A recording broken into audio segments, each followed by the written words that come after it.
প্রিয় শিক্ষার্থীবৃন্দ, প্রীতি ও শুভেচ্ছা নেবেন। আশা করছি আপনারা সবাই ভালো আছেন। এখন শুরু করছি বাংলাদেশ উন্মুক্ত বিশ্ববিদ্যালয়ের সামাজিক বিজ্ঞান, মানবিক ও ভাষা স্কুল পরিচালিত বিএ বিএসএস প্রোগ্রামের সিভিক এডুকেশন 1 বিষয়ের আলোচনা। আজকের আলোচনায় রয়েছি আমি সামাজিক বিজ্ঞান, মানবিক ও ভাষা স্কুল বিষয়ের রাষ্ট্রবিজ্ঞান বিষয়ের প্রভাষক মোহাম্মদ জহুরুল ইসলাম এবং আমার সাথে রয়েছেন সামাজিক বিজ্ঞান, মানবিক ও ভাষা স্কুলের রাষ্ট্রবিজ্ঞান বিষয়ের প্রভাষক জনাব সিয়াম হোসেন শুভ। তো প্রিয় শিক্ষার্থীবৃন্দরা, আজকে আমাদের আলোচনার বিষয় হলো সংবিধান, অর্থাৎ সংবিধানের সংজ্ঞা, সংবিধানের প্রকারভেদ, সংবিধানের উপাদান এবং সর্বশেষ একটি উত্তম সংবিধানের বৈশিষ্ট্য সম্পর্কে আমরা আলোচনা করব। তো প্রথমেই স্যারকে ধন্যবাদ জানাচ্ছি আজকের স্টুডিওতে আসার জন্য এবং আমাদেরকে সময় দেওয়ার জন্য। আপনাকে ধন্যবাদ। জি, তো প্রিয় শিক্ষার্থীবৃন্দ, আমরা জানি যে সংবিধান হলো একটি রাষ্ট্রের দর্পণ। অর্থাৎ দর্পণ বলার কারণ হলো একটি সংবিধান স্টাডি করে বা অধ্যয়ন করে আমরা সেই রাষ্ট্রের গতি প্রকৃতি, রাষ্ট্রের বিচার ব্যবস্থা, আইন বিভাগ, শাসন বিভাগ, রাষ্ট্রের নির্বাচন কমিশন ইত্যাদি সম্পর্কে বিশদ ধারণা পেতে পারি। অর্থাৎ একটি সংবিধানকে স্টাডি করার মাধ্যমেই কিন্তু সেই রাষ্ট্রের খুঁটিনাটি বিষয় সম্পর্কে জানা যায়। তো এই কারণেই কিন্তু রাষ্ট্রের সংবিধানকে কিন্তু আপনার দর্পণ বলা হচ্ছে। তো এই পর্যায়ে আমি আমাদের স্যার, আপনি বাংলা সংবিধানের যে সংজ্ঞায়ন রয়েছে সেই সংজ্ঞায়ন সম্পর্কে আপনার কাছে বিস্তারিত জানতে চাচ্ছি। ধন্যবাদ স্যার। আসলে যে কোনো ধরনের সরকারের কিন্তু নিজস্ব সংবিধান রয়েছে। সরকার ব্যবস্থাটা গণতান্ত্রিক হতে পারে, সমাজতান্ত্রিক হতে পারে কিংবা রাজতান্ত্রিকও হতে পারে। তো সেই ক্ষেত্রে কাঠামোটা কি সেটা আমাদের কাছে মুখ্য নয়। আমরা একটা কমন বিষয় দেখব যে প্রত্যেকটা সরকারেরই কিন্তু সংবিধান রয়েছে। সংবিধান হচ্ছে একটা সরকারের প্রতিচ্ছবি। হাল ছাড়া যেমন নৌকা চলতে পারে না, তেমনি সংবিধান ছাড়া একটা রাষ্ট্রযন্ত্র কিন্তু অচল হয়ে পড়ে। তো সেই জায়গা থেকে সংবিধান হচ্ছে একটা রাষ্ট্রের মৌলিক আইন এবং নীতিমালা। এর আলোকেই একটা রাষ্ট্রের শাসন বিভাগ, বিচার বিভাগ কিংবা আইন বিভাগ এরা পরিচালিত হয়, এদের মধ্যে পারস্পরিক সম্পর্ক নিহিত থাকে। এসব কিছুই কিন্তু সংবিধানের আলোকেই নির্ধারিত হয়ে থাকে। তো আমাদের বিভিন্ন রাষ্ট্রবিজ্ঞানীগণ সংবিধানের সংজ্ঞা দিতে গিয়ে কিন্তু বিভিন্ন কথা বলে গিয়েছেন। বিশেষ করে আমরা যদি অ্যারিস্টটলের কথা দেখি, তিনি বলেছেন, constitution is the way of life the state has chosen for itself. অর্থাৎ কোনো রাষ্ট্র নিজেকে পরিচালনার জন্য যে পথ বেছে নেয় তাই সংবিধান। এছাড়াও অধ্যাপক ফাইনারের মতে, the system of fundamental political institutions is the constitution. অর্থাৎ রাষ্ট্রের মৌলিক প্রতিষ্ঠানসমূহের মধ্যে পরস্পরের সম্বন্ধ হলো সংবিধান। তো এর বাইরেও আমরা যদি সিএফ স্ট্রংয়ের সংবিধানের সংজ্ঞাটার দিকে লক্ষ্য করি, আমরা দেখব তিনি বলেছেন, সংবিধান হচ্ছে সেই সকল নিয়মের সমষ্টি যা সরকারের ক্ষমতা, শাসিতের অধিকার এবং এ দুয়ের সম্পর্ক নির্ধারণ করে। তো মোটা দাগে আমরা ওনাদের আলোচনা থেকে যেটা বুঝতে পারলাম যে সংবিধান হচ্ছে একটা রাষ্ট্রের জন্য অতি গুরুত্বপূর্ণ একটা বিষয়, যেটার আলোকে আমাদের এই সভ্য সমাজে আধুনিক রাষ্ট্রগুলো পরিচালিত হয় এবং রাষ্ট্রের কাঠামো বলেন, রাষ্ট্রের বৈশিষ্ট্য বলেন, প্রকৃতি বলেন, এই সব কিছুই কিন্তু আমরা সংবিধানের বিশ্লেষণের মাধ্যমেই খুঁজে বের করতে পারি। এছাড়া আমাদের সংবিধানের যে কিছু উপাদানগুলো রয়েছে, যেমন প্রস্তাবনা, এরপরে আছে মৌলিক অধিকার ও কর্তব্য, পাশাপাশি রাষ্ট্র পরিচালনার মূলনীতিগুলো থাকে, এরপরে সরকারের কাঠামো কার্যপ্রণালী সম্পর্কে বিস্তারিত থাকে, এরপরে বিভিন্ন বিভাগ যেমন বিচার বিভাগ, নির্বাচন কমিশন, মহা হিসাব নিরীক্ষক ইত্যাদি প্রতিষ্ঠানের বিবরণ কিন্তু আমরা সংবিধানের মাধ্যমে পেয়ে থাকি। এর বাইরে আমরা যদি সংবিধানের শ্রেণীবিভাগ করতে যাই, আমরা কিন্তু সংবিধানের শ্রেণীবিভাগের শুরুতেই প্রচলিত শ্রেণীবিভাগ যদি আমরা লক্ষ্য করি, আমরা দেখব যে দুইভাবে সংবিধানকে ভাগ করা হয়েছে। নাম্বার 1 লিখিত সংবিধান এবং নাম্বার 2 অলিখিত সংবিধান। স্যার আমি আপনাকে একটু ইন্টারাপ্ট করি স্টুডেন্টদের পরিপূর্ণভাবে বোঝার জন্য, যে একটি রাষ্ট্রের যে মূল উপাদানের কথাগুলো আমরা বললাম, সেখানে প্রস্তাবনার কথা বলা হয়েছে, রাষ্ট্র পরিচালনার মূলনীতির কথা বলা হয়েছে। স্যার প্রস্তাবনাটা আসলে বিষয়টা এমন যে একটি রাষ্ট্রের আপনার যে সংবিধান থাকবে সেখানে একটি প্রস্তাবনা থাকবে, অর্থাৎ রাষ্ট্রের যে মূল স্পিরিট বা রাষ্ট্রের যে মূল চেতনা, সেই চেতনার বহিঃপ্রকাশই কিন্তু প্রস্তাবনা, অর্থাৎ প্রস্তাবনার মাধ্যমে পুরো সংবিধানের ব্যাখ্যা বা বিশ্লেষণ থাকে। এবং আপনার রাষ্ট্র পরিচালনার যে মূলনীতি, এই মূলনীতিটা কিন্তু এক একটি রাষ্ট্রের কিন্তু এক এক রকম হয়ে থাকে, অর্থাৎ ওই রাষ্ট্রের জাতীয়তাবোধ বা জাতীয়তাবাদ এবং আপনার জাতীয় চেতনা, এটার রিফ্লেকশন কিন্তু আপনার মূলনীতি। অর্থাৎ বাংলাদেশের সংবিধানের যে মূলনীতি রয়েছে 4টি, সেটি হলো জাতীয়তাবাদ, সমাজতন্ত্র, গণতন্ত্র এবং ধর্মনিরপেক্ষতা। অর্থাৎ একটি রাষ্ট্রের মূল কাঠামো কি হবে, অর্থাৎ জাতীয়তাবোধ কি হবে, জাতীয় চেতনা কি হবে, সেটা কিন্তু মূল নীতির উপর ডিপেন্ড করে।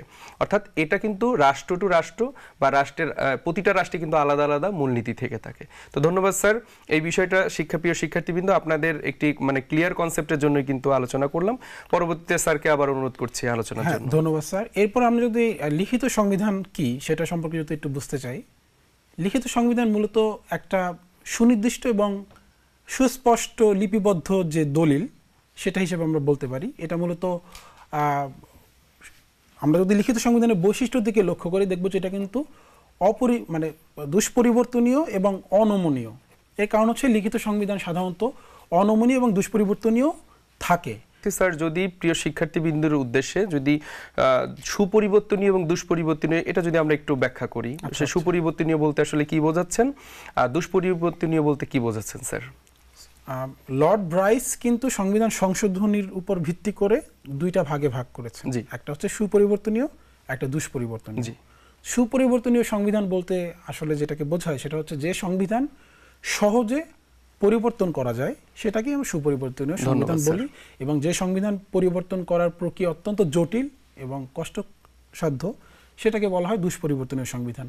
ফর এক্সাম্পল, আমরা যদি মার্কিন যুক্তরাষ্ট্র কিংবা আমাদের বাংলাদেশের সংবিধানের দিকেও তাকাই, এটা কিন্তু লিখিত সংবিধান, এবং আমি আগেই বলেছি যে লিখিত সংবিধান কিন্তু অনেক সময় দুষ্পরিবর্তনীয় সংবিধানই হয়ে থাকে সাধারণত।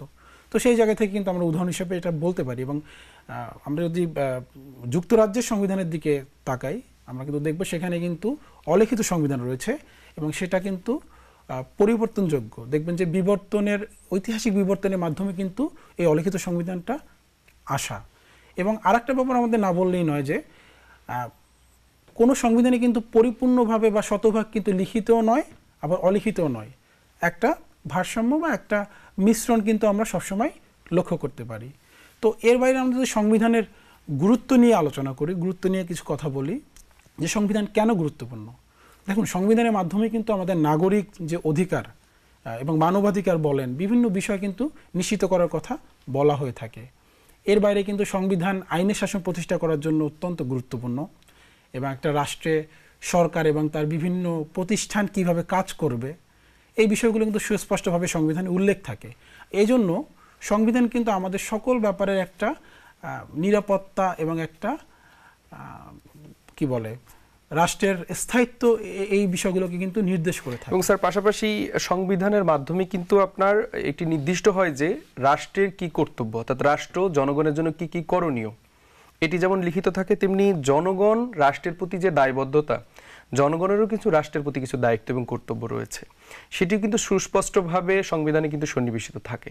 অর্থাৎ আমরা স্যার আপনার আলোচনা থেকে যেটা বুঝতে পারছি বা জানলাম সেটা হলো রাষ্ট্রের যে সংবিধান থাকে, সেই সংবিধান একদিকে রাষ্ট্রের যে গতি প্রকৃতি বা রাষ্ট্রের কার্যাবলীর সীমানা যেমন নির্ধারণ করে দেয়, তেমনি জনগণ তার রাষ্ট্রের প্রতি কতটুকু কর্তব্য পালন করবে বা রাষ্ট্রের সিটিজেন বা নাগরিক হিসেবে সে রাষ্ট্রের প্রতি কতটুকু দায়িত্ব পালন করবে, সরকারকে কিভাবে সহযোগিতা করবে, কি কি কার্যাবলী করতে পারবে এবং রাষ্ট্রের মধ্যে কি কি করতে পারবে না, সেটি কিন্তু সংবিধানে সুস্পষ্টভাবে লেখা থাকে। এই জায়গা থেকে কিন্তু আপনার সংবিধান একটি রাষ্ট্রের জন্য অপরিহার্য এবং অত্যন্ত গুরুত্বপূর্ণ স্যার। এক্স্যাক্টলি। এ পর্যায়ে স্যার আপনি যদি উত্তম সংবিধানের বৈশিষ্ট্যগুলো নিয়ে যদি আলোচনা করেন, তাহলে কিন্তু এই ব্যাপারগুলো আমাদের কাছে আরো পরিষ্কার হয়ে যাবে। ওকে, প্রিয় শিক্ষার্থীবৃন্দ, এই মুহূর্তে আমরা স্যারের আলোচনা থেকে সংবিধানের যে সংজ্ঞায়ন, গুরুত্ব এবং শ্রেণী বিভাগ এগুলো দেখতে পেলাম। তো এই পর্যায়ে আপনাদের উদ্দেশ্যে আমরা আলোচনা করব একটি উত্তম সংবিধান। তো আলোচনার শুরুতেই একটি বিষয় পরিষ্কার করা দরকার, ক্লিয়ার করা দরকার, সেটা হলো যে একটি সংবিধানের সাথে আবার একটি উত্তম কেন যুক্ত হলো, উত্তম যে অ্যাডজেক্টিভ বা বিশেষণটা যুক্ত করলাম কেন? আসলে উত্তম, যেহেতু পৃথিবীতে অনেক স্বাধীন রাষ্ট্র রয়েছে এবং প্রত্যেকটি রাষ্ট্রেরই লিখিত বা অলিখিত সংবিধান রয়েছে। তো এই সংবিধান কিন্তু সবগুলোই উত্তম না।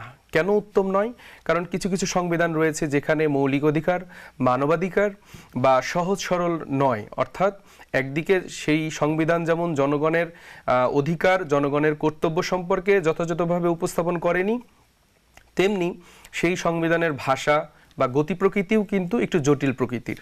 তো সেই সেন্সে কিন্তু বলা হচ্ছে যে উত্তম সংবিধান, অর্থাৎ একটি শাসত্ব বা উত্তম সংবিধান হতে হলে তার কিছু বৈশিষ্ট্য থাকতে হয়। সেই বৈশিষ্ট্যর মধ্যে অন্যতম হলো অবশ্যই সংবিধানটি আপনার সহজ সরলভাবে লেখা হবে, অর্থাৎ ভাষাগত দিক দিয়ে এটি অনেক বেশি প্রাঞ্জল, সহজ বোধগম্য হতে হবে। অর্থাৎ সংবিধান সবসময় মানে যে কোনো নাগরিক পড়লেই যেন বুঝতে পারেন যে এই সংবিধানে রাষ্ট্র সম্পর্কে বা জনগণ সম্পর্কে কি বলা হয়েছে। যেহেতু সংবিধান একটি রাষ্ট্রের লিখিত সর্বোচ্চ দলিল, তো সেই জায়গা থেকে কিন্তু সংবিধানকে সহজ সরল এবং প্রাঞ্জল হতে হবে। এটি একটি উত্তম সংবিধানের অন্যতম বৈশিষ্ট্য। দ্বিতীয় বৈশিষ্ট্য হিসেবে বলা যেতে পারে যে সংবিধান অবশ্যই মানবাধিকার এবং মৌলিক অধিকার সংবিধিত হতে হবে। অর্থাৎ যেই সংবিধানে মানবাধিকার বা মৌলিক অধিকার যথাযথভাবে উপস্থাপন করা হয় সেটাকে কিন্তু স্যার বলা হচ্ছে যে উত্তম সংবিধান। অর্থাৎ মানুষের যে অন্ন, বস্ত্র, বাসস্থান, শিক্ষা, চিকিৎসা, ভোটদানের অধিকার, সংগঠন করার অধিকার, আপনার অর্থনৈতিক অধিকার, এই সংবিধানে যখন যথাযথভাবে এটা লেখা থাকবে তখনই কিন্তু এটাকে আমরা বলছি এটি একটি উত্তম সংবিধান। এবং সংবিধান, যেই সংবিধানটি সহজেই পরিবর্ধনীয় করা যায়, সেটিও কিন্তু আপনার এক ধরনের উত্তম সংবিধানেরই বৈশিষ্ট্য। প্রিয় শিক্ষার্থীবৃন্দ, একটি উত্তম সংবিধানের আরও একটি অন্যতম বৈশিষ্ট্য হলো আপনার সংবিধানের প্রাধান্যতা। পৃথিবীর অনেক দেশ রয়েছে যেখানে সংবিধানও রয়েছে, কিন্তু সরকার প্রধান বা রাষ্ট্রপ্রধানের ইচ্ছাতেই কিন্তু রাষ্ট্র পরিচালিত হয়। অর্থাৎ সেই সকল দেশে সংবিধানের যে নিয়ম কানুন বা রীতিনীতি রয়েছে সেগুলো কিন্তু রাষ্ট্র পরিচালনার ক্ষেত্রে তেমন একটি প্রয়োগ করা হয় না। তো এই ধরনের সংবিধানকে কিন্তু আমরা উত্তম সংবিধান বলতে পারি না। অর্থাৎ যেই রাষ্ট্রগুলো আপনার আইন বিভাগ, শাসন বিভাগ, বিচার বিভাগ এবং রাষ্ট্রের সার্বিক কার্যক্রম সংবিধানের আলোকে যদি করা হয় এবং সংবিধানকেই একমাত্র দলিল এবং একমাত্র উৎস হিসেবে যদি বিবেচনা করা হয়, তাহলে কিন্তু ওই সংবিধানকে বলা হচ্ছে উত্তম সংবিধান। এবং সংবিধানের আরেকটি, উত্তম সংবিধানের আরেকটি বৈশিষ্ট্য হলো এটি অল্প কথায় বা অল্প বিস্তর আলোচনা থাকবে। অর্থাৎ সংবিধানটি হবে সংক্ষিপ্ত। আমরা জানি মার্কিন যুক্তরাষ্ট্রের সংবিধানটি হলো পৃথিবীর সবচেয়ে ছোট সংবিধান এবং এটি খুবই অল্প কথায় লেখা। এটির মাধ্যমে আসলে দুটি বিষয় প্রকাশ পায়, যে যদি সংবিধান অনেক বেশি বড় হয়, ধারাগুলো যদি অনেক বেশি বড় হয়, তাহলে সেখানে জটিলতা হওয়ার সম্ভাবনাও বেশি। আর যদি সংবিধান খুব ছোট প্রকৃতির বা ছোট আকারের হয়, তাহলে সেখানে আইনগুলো সুস্পষ্ট থাকে এবং খুব সহজেই সেটি গ্রহণযোগ্য হয়। তো প্রিয় শিক্ষার্থীবৃন্দ, আমরা আলোচনার একবারেই শেষ পর্যায়ে চলে এসেছি। আজকের আলোচনা থেকে আমরা সংবিধানের সংজ্ঞায়ন, সংবিধানের প্রকারভেদ, সংবিধানের উপাদান এবং সর্বশেষ একটি উত্তম সংবিধানের যে বৈশিষ্ট্যগুলো রয়েছে সেগুলো নিয়ে আলোচনা করলাম। তো আজকে এখানেই শেষ করছি। আমাদের আজকের আলোচনায় আমাদের সাথে ছিলেন জনাব সিয়াম হোসেন শুভ স্যার। স্যারকে অনেক ধন্যবাদ আজকে সময় দেওয়ার জন্য। আজকের আলোচনা থেকে আশা করি শিক্ষার্থীরা উপকৃত হবে। যদি এই বিষয়ে আরও বিস্তারিত জানতে হয় তাহলে নিকটস্থ টিউটোরিয়াল সেন্টারের টিউটরদের সঙ্গে যোগাযোগ করতে পারেন, আমাদের সাথেও যোগাযোগ করতে পারেন। আমাদের সাথে যোগাযোগের ঠিকানা ডিন, সামাজিক বিজ্ঞান মানবিক ও ভাষা স্কুল, বাংলাদেশ উন্মুক্ত বিশ্ববিদ্যালয়, গাজীপুর 1705। আপনারা সবাই ভালো থাকুন, সুস্থ থাকুন এবং পরবর্তী অনুষ্ঠান দেখার আমন্ত্রণ জানিয়ে এখানেই শেষ করছি। ধন্যবাদ।